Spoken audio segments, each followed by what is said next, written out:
Good evening, ladies and gentlemen. This is Clueless 8, and this is the end of the day report for August 27th, 2014. We begin with the day count. We are the 27th day of August. We have 1, 2, in fact, 48 hours till the end of the month for this month of August.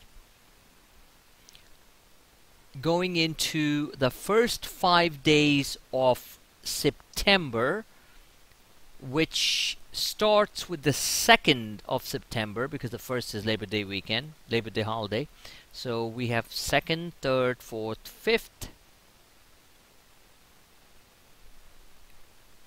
Going into, let me see, a 2nd, 3rd, 4th, 5th.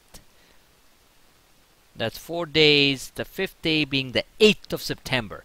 Now, I've been harping on the fact, despite my lunar cycles and all that stuff, and believe me, I'm not a astronomical genius or anything like that. Neither do I follow the lunar cycles. But 8 is an important number, and Clueless 8 is an important number. 8 is the infinite loop, as the Chinese metrics would like to say. So I believe that somewhere after September 8th or during that week is when we start to see some significant pullback in the market. Till then, we seem to be okay, which kind of correlates with the fact that we do have the first 5 days of a new month where fund managers and pension funds and such are mandated to put in money, or the inflows, to inject inflows into the market as the monies come in at the end of the month. Just simple portfolio administration or portfolio management. I've said that for many years, many months, and so far it's worked out pretty good.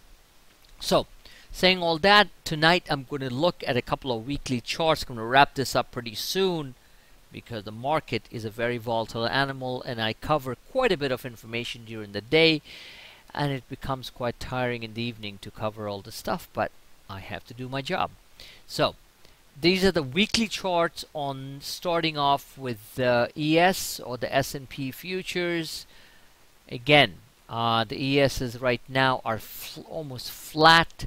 We closed at 1997, and the S&P closed at 2000. So we're talking about a 3-point differential on the upside on the S&P. So anytime I talk about the ES, you simply have to add 3 points to the S&P 500. So ES is looking like we're going to top on the weekly chart somewhere around 2003. So that's about another 6 points on the ES, which would correlate, 2002 would correlate, like I said, to about 2003 on the S&P. Does everything match to the perfect dot? No, we probably will overshoot. But so far, if you look at this trend, you don't need to be a technical genius to figure out that the market wants to go higher. And at this point, if you look at these marching soldiers, or these generals, whatever you call it, these large candles, it clearly shows that money is flowing into the market. Let's look at the internals for a second. And something we're going to look at tonight is the COMPQ curve, which we haven't seen in a while. And let me see, actually, I don't know if I have the COMPQ curve here, so I shouldn't be exciting anyone on this thing. Quick studies, let's see, add study.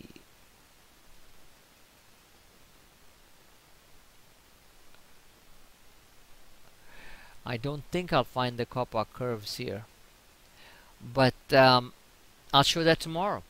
So saying all that, let's take a look at the weekly chart, and like I said, it's probably looking at around 2000, believe it or not. Looking around 2015, 2015. So we still have some room to move. Let's take a quick look at the NQ, which is the Nasdaq Composite. Let me get all these lines out of the picture. We are definitely in the topping process, no question about that. But topping is a process, not a one-day event. Just the way the bottoming process, when we were all so scared and terrified, didn't do anything. And I was probably one of the very few newsletters or subscription services which kept on saying we were going to have a reversal bounce which would possibly take out all-time highs, and that is exactly what's happening right now. So what do I do at this juncture? I don't take any major positions, long positions. I play short-term quick swings based on my predications that we are going to continue the momentum. But again, the most aggressive time to be in the market was here, and that was around the middle of April when we started our service. And we were the first ones who called, by the way. Plutus 8 service did call the move up, and you all know what happened. So right now we're well above the Bollingers. We're moving up. People are getting excited, but this is the time to be somewhat cautious, even though you still have to play the long side. So figure that out, okay? So on the weekly side, on the Nasdaq, we're well over the Bollinger. So let me pull up the monthly and see what's going on. On the monthly, wow. This is just a runaway train. Now, does that mean there's anything bad? No. It simply means that there is a lot of momentum in it, and at this point I really can't predict what's going to happen with the Nasdaq. If Apple goes to 110, this Nasdaq thing will probably hit 4,500, this NQ. Let's look at the TF, which is the Russell 2000 futures. Again, I repeat, I was the first, one of the very few services who called this reversal, that the fact that we're going to make head back towards the 1200 level, and that's pretty much exactly what's going on right now. Now, no feather in my cap. We're traders. Obviously I wasn't. Even though I called it, I didn't play it all the way from ground zero to up.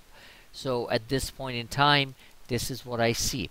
If you want to look at it very simplistically, let me get the drawing tool out and I'll show you. We are looking at a pattern which looks like this. Sometimes in life you just got to make it simple.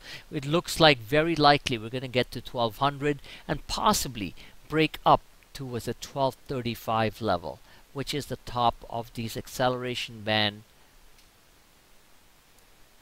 the Bollinger Band that we have here. Now, is that possible? Just look at the W pattern. That's it. Let me move on. Let's take a look at something that I called was going to make a huge high. Actually, while I'm at this, let me take a look at the IWM, and let's take a look at the weekly charts. I highly caution traders not to trade the RUTs, the Russell 2000 options, or the IWM options if they are not looking at the TF or the futures on the Russell 2000, or if they don't have an understanding of every single thing in detail that I'm producing and publishing at this time of the night at 11:40 New York time. So, saying all that, what do we see here? We see a pattern which broke out all the way down when we were around 114 and change, and at this point in time, again, let me get my drawing tool out, we are looking at a pattern which looks like it is going to get back towards 120 plus. So we can go keep on shorting here and there, and I do that. I did that last night and got about 20% plus on the trade this morning. But the reality of the situation is it looks very likely that given the momentum in the market, we complete this pattern. It's the end of this video cast. Let's move on to the new one. Thank you.